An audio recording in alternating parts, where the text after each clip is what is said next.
I'd had 12 Canadian clubs, and I got really sad and I was crying and I was in bed, and I messaged my wife who was out on the couch and I said, "Can you come in?" And I remember saying, "I think I have a problem." And she said, "I've been worried for a while."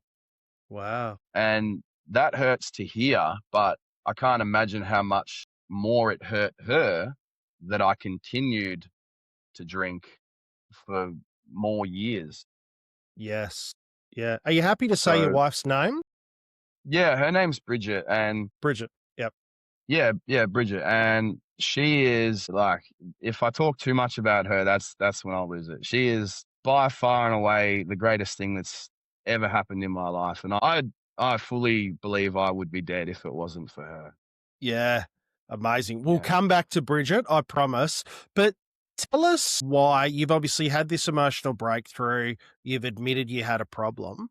How long after that did it take you to give up? I was living in our first house together as a rental, so I would have been 24 or so, and I quit at age 28. So somewhere Yeah. around 4 years, maybe a little less. Yes. Yeah, that's probably the time frame.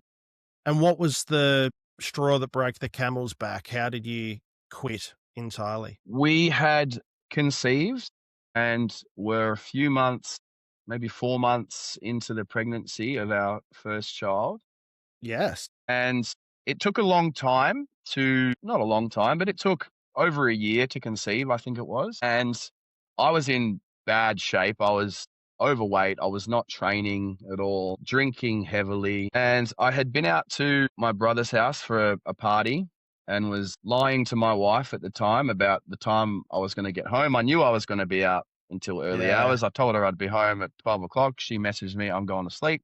As soon as she says, "I'm going to sleep," I know I'm free. I can Yes. I can stay up as late as I want at that point. So I'd had a big night then, and then exactly a week later, I went to my cousin's wedding, surrounded by family, and I took full advantage of the open bar. Mm. And As we do. at the wedding, I ended up crying from sadness, and I didn't quite know why. I had a cousin there who I'd had a bit of a falling out with, and I just really lost control of my emotions that night. Yeah. And then the next morning, that was, yeah, the middle of July, and I said to my wife I said, "I'm gonna not drink until the end of the month." So that would have been 2 weeks. And she said, "Great decision." And then 2 days later, it's probably so that would have been a Sunday morning. I think it was even on the Monday, I messaged Bridget and I said, "I'm not gonna put an end date on this. I Mm. have had 2 weeks off so many times. I've Yeah. had I did sober October. I've done, I've had breaks before. But I said, I'm not gonna put an end date here. Let's just see if I make it 3 weeks."